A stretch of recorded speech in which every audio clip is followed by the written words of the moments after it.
What it do, chooms? Welcome to SPACEJB. I'm your host, Space, aka the astronaut. Before CDPR drops Phantom Liberty, which might be the most anticipated DLC of 2023, with all that it could have to offer, I kind of think of it as a potential Cyberpunk 2.0. And with everything that we know about the upcoming DLC, I think there are still some groovy features that could really enhance the world of Night City, especially from an RPG standpoint, to give it more depth and truly immerse the old and new players into the chaotic yet phenomenal City of Dreams. In this video, I will talk about a few features that in my opinion could really help Cyberpunk stand 10 toes with some of the greatest RPGs ever made. Don't forget, if you like this content and would like to see more, or you're just a huge Cyberpunk 2077 fan, then subscribe to my channel and make sure that you atom smasher that like button. That a joke? Nope. Sorry, Adam. Originally, we were promised a thriving open world, rivaling the likes of Red Dead Redemption 2, told that we could spend our dirty mercenary money how we saw fit, whether that was spending it on the food vendors, clothes, cars, apartments. Hey, you looking for some company tonight? Well, you found it, baby. Originally, the NPCs in Night City were said to be living their own day and night cycle, giving them their own unique life patterns and reasons for being in the city.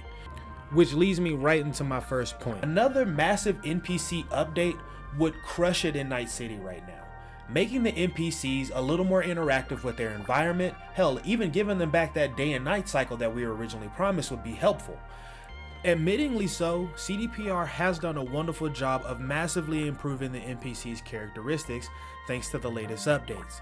Yet, in my opinion, the world of Night City still comes off to feel a bit shallow, not as immersive. The NPCs still don't feel like they have much weight to them.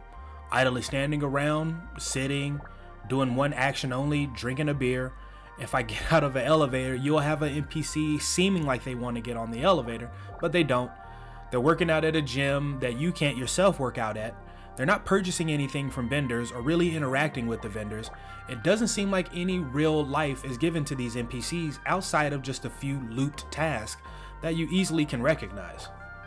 Which makes us console players still feel like we're paying a heavy price for believing that this was going to be one of the most immersive games we were going to have launched in 2020. Having these NPCs be able to interact with vendors, purchase certain things, and go into the afterlife. How awesome would it be to see an NPC pull up and park in a parking spot, go into the bar themselves, go up to sit down at the bar, start having the drink, or go sit somewhere else and start interacting with the environment around them. Instead, you're stuck with a few NPCs on the outside, and then the people that are in the bar are just set up already, either having interactions in their certain corners that if you go there a few days later, will probably be having the same interactions. And that by itself can really pull you out of the immersion of a very beautifully done game.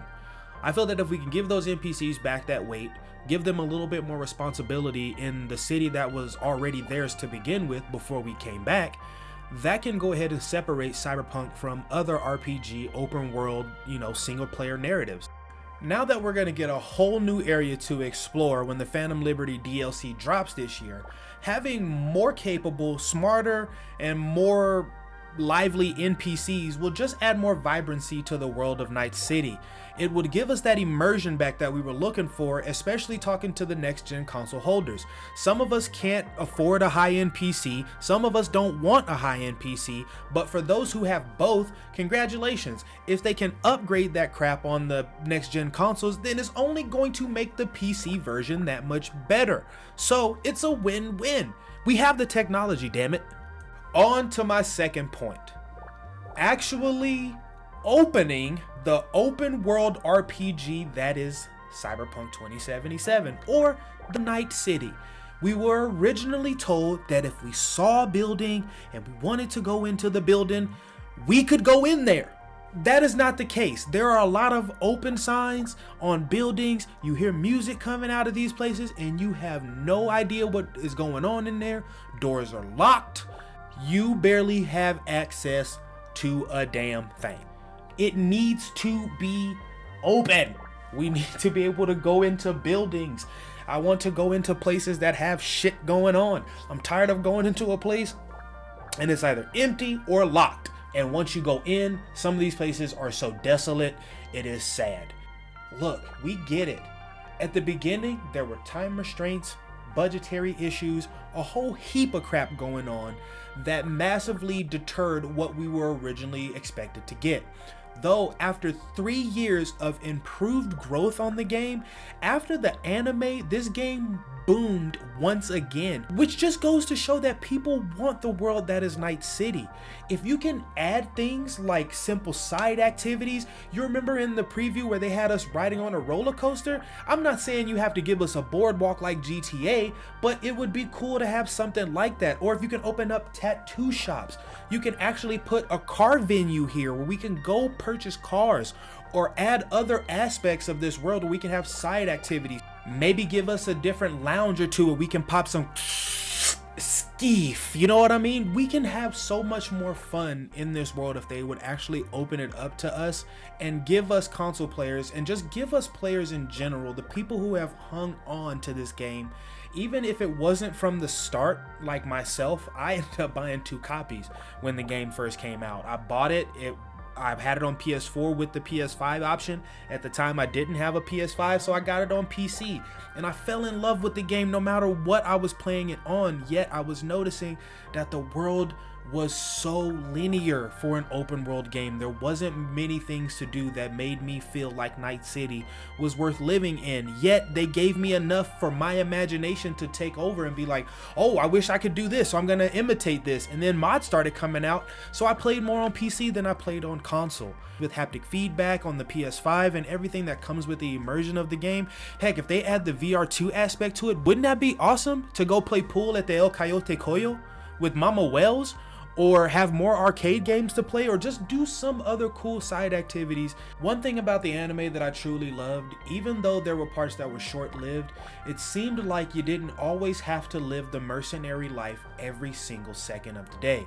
You got to be a floater, a daydreamer, kind of just a citizen of Night City. And that made me fall deeper in love with the game itself. Yet going back and playing it, you realize a lot of that isn't possible right now. That's a little sad, that's heartbreaking, because when it comes to how this game should be played and how RPGs are meant to be played, I would love to explore. I want to go through this game. I want to go through the environment. Give me reasons to drive around and search around and have things happen. You know what I mean? On to my last point of this video, which I'm just going to summarize as in improving V's life perspective and how V interacts with the world. V's original character customizations were supposed to be a bit more in-depth, coupled with the life paths that you chose, whether it was a nomad, street kid, or corpo, was set to give every player a completely different experience, not just dwindle down to having a different intro or a prologue, and then just a few different dialogue options spread throughout the game. Having more reasons to play V, invest time into upgrading V, and just living the life through V's eyes in Night City.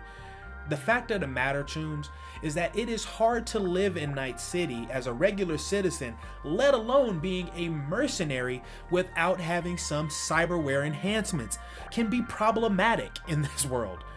And going back to the anime, when David went into his Ripper Dock to get his upgrades, they gave us such a visceral and great representation of just the weight and the risk that he was taking getting these enhancements. Some of them was like, man, I can't believe this kid survived. Going back to the game though, we're only given one cutscene at the beginning of the game, and then every time we go to a Ripper Dock after that, it's a simple click and install, which automatically craps on this world when it's heavily prided on having the ability to cybernetically enhance your character.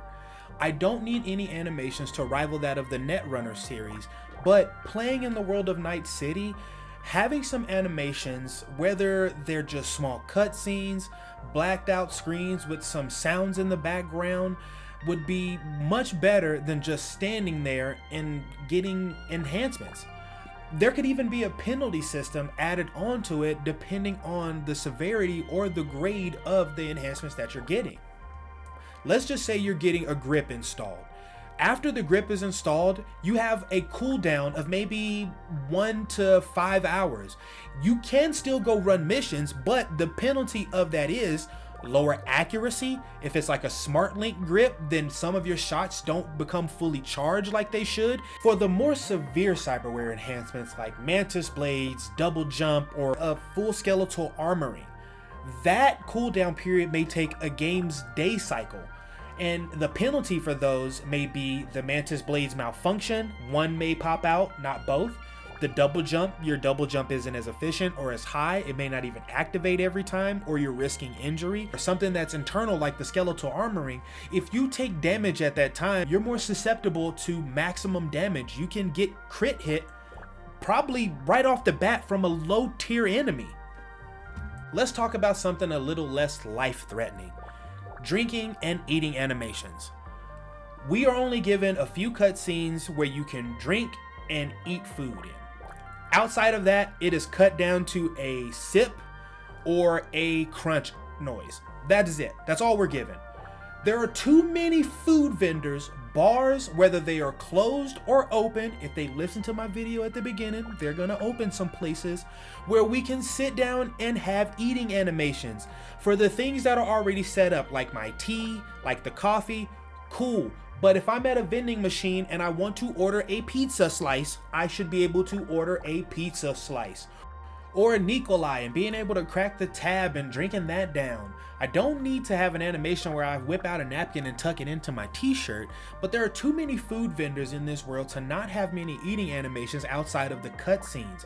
When games like San Andreas and Sleeping Dogs give us just the simplest of animations that make a big difference in immersing us into their worlds, Cyberpunk can do the same exact thing. If there is a quick eating option, then yeah, you can choose it, or just take the risk, especially if you're out on a mission. You might just have to duck around a corner and quickly eat your snack or gulp down your drink to get your health restored if you're not popping any of the max knocks. Not having these animations just pulls us out of the game every single time we go to do anything.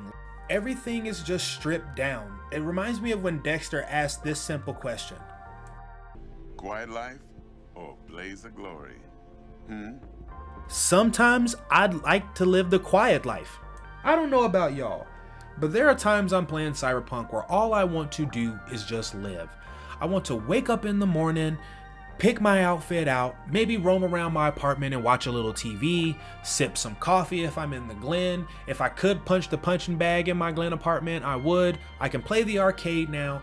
Maybe I go into the armory, pick the weapons that I need for the day. It would be cool to clean them or do anything like that to them. Pick my outfit that I'm gonna rock, go out to my car, choose my radio station, drive through the city and go into random places, not worried about all the NPCD blips that pop up or the main or side missions, none of the sort. Just being a simple Night City citizen.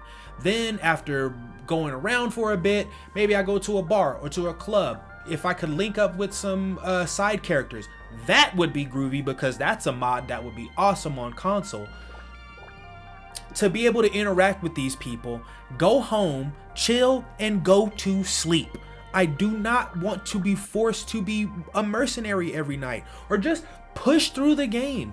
That is the most depressing part to me, is that for all that Night City has to offer, I feel that we were just squeezed and pushed straight through this game as fast as possible just to get us from point A to point B.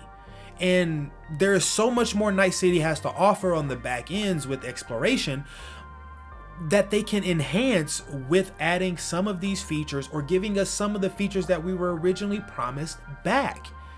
And those are my thoughts on things that I would love to see added into this game come 2023. The CDPR team went Trauma Team Platinum to keep this game from flatlining. And to gain new players is a major feat in itself. Phantom Liberty DLC this year, and paying a heavy price tag for that. If CDPR can give us a bit more than we're paying for in terms of console adaptations, then I think CDPR can continue to tip the scales in their favor. Now, I'll leave it up to you, my chooms. Hit me up in the comment section and let me know what you would love to see added in the Phantom Liberty DLC, or what things they can massively improve on from a next-gen console standpoint that could earn your loyalty and keep you playing Cyberpunk for the next few years to come. If you're looking to further support the channel, the best way to do so directly is at our merch site at g7astro.space. I'll leave a link in the description below. You can get all types of street casual, athletic apparel, and accessories that'll keep you looking space fam fresh, baby. And hey, take care of yourselves. I'll catch y'all on my next video. Know that you're worthy of love. I'm sending you nothing but good vibrations that you can pass on to everybody else. And let's take off. I'm out. Peace.